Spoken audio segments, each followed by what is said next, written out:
Hello guys, welcome to 5th generation Hobby Shop and welcome to another unboxing and testing. Shoutout po natin si Sir Mark Andro ng Oriental Mindoro. Sir, welcome to 5th generation Hobby Shop. Review tayo ng unit. Airsoft gun, gas blowback 1911 MEU, full metal. Made in Taiwan po. Ayan. Naka-tritium sight, naka-ambidextrous manual safety, rubberized grip.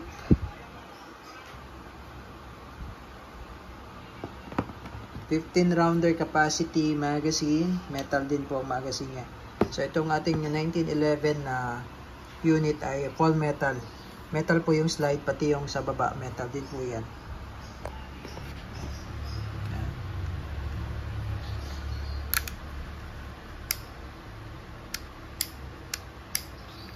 Safety working.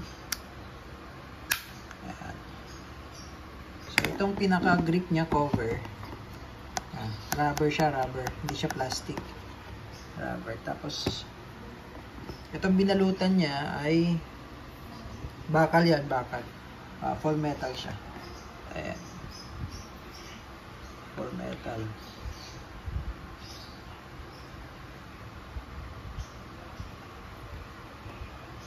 Ang model niya ay WE.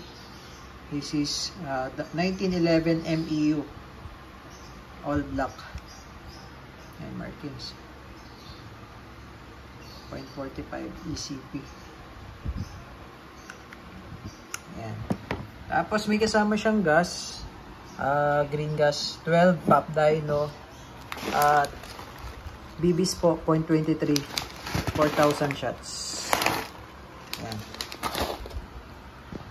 Owner's manual. WE. Okay. So, load tayo gas and BBs, then test out.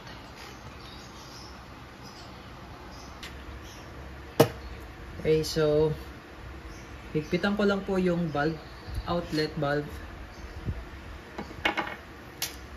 para intact po.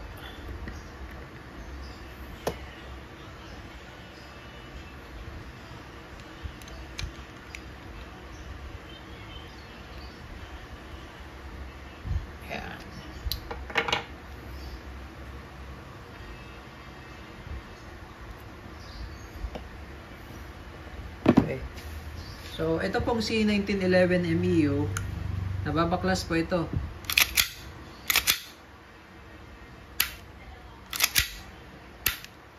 Yan, pag babaklasin nyo po, may makikita po kayong dalawang notch. Isang malaki at isang maliit. Sa disassembly notch, ito naman po sa notch po sa slide. Yan, pagka wala ng bala, dyan sumasampa po yung slide stop, slide release. Ngayon, kung babaklasin nyo po dito sa may maliit na notch na yan, itong maliit, tutok nyo lang po siya dito. Yan, dapat po naka-align siya dyan. Yan. Tapos, pag naka-align na, pigilan nyo lang. Yan, hold lang, hold. Tapos ito, diinan nyo lang. Angat. Para po umangat yung lock. Yan. Tapos, pwede nyo siyang atakin. Yan. Ito yung lock. Yan yung sticker. May sticker. Tapos, release nyo lang. Yan. Yan. From the factory, ito yung tuyo yan. Oh. Walang langis. Diba walang langis? Ngayon, sir, pwede nyo itong lagyan ng oil. So, konti lang.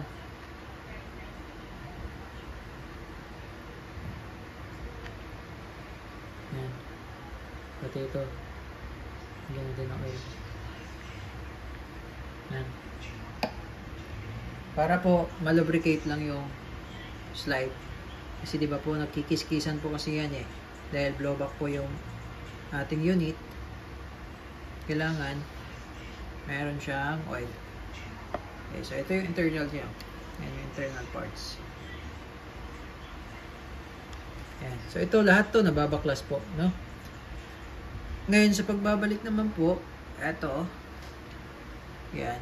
Pasok nyo lang po dito.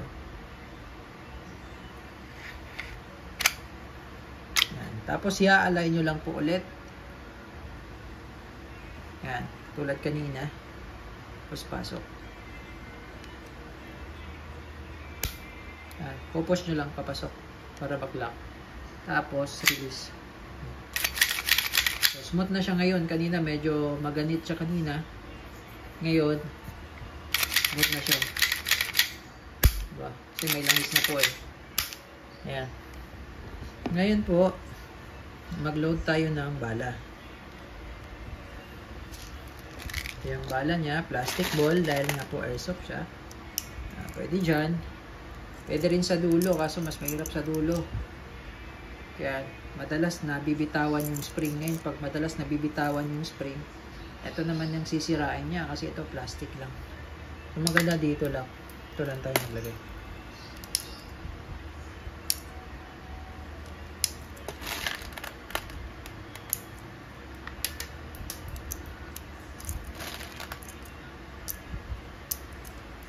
Yan. 10 rounds po yung nilagay ko. 15 po ang capacity nito. Yan. Tapos sa paglo-load naman po ng gas, kailangan po patiwarik yung magazine. Eto, tututok nyo lang siya doon sa may valve na yan. Yan sa may valve na yan. Di kita, no? Yan, may valve yan dyan na maliit eh. Yan. Yan. Tututok nyo lang siya dyan. Tapos press 3 to 5 seconds lang. Yan.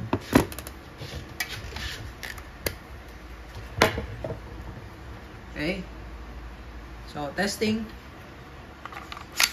1911 MEU gas blowback. Ulitin ko lang po, ang model niya ay MEU. Yan, type A, WE brand. So, this is 1911 pistol. So, it's WE 1911 MEU. Yan, full metal siya. Mabigat po. Okay, testing po. Testing po, 1911 MEU. Yung sight niya, ang ganda oh. Kitang-kita oh.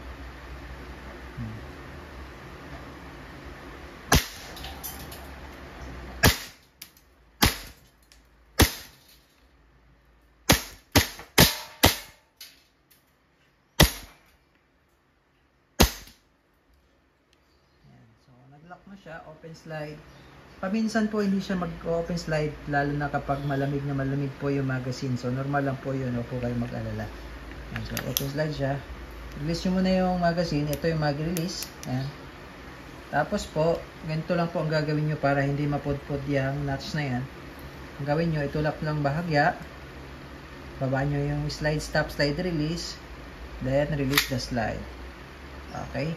So, check nyo lang, walang magazine for safety. Hammer down. Okay. So, dapat naka-release yung magazine, no? Bago kayo mag-hammer down. Okay. All goods na po. 1911 MEU. Airsoft pistol, gas blowback.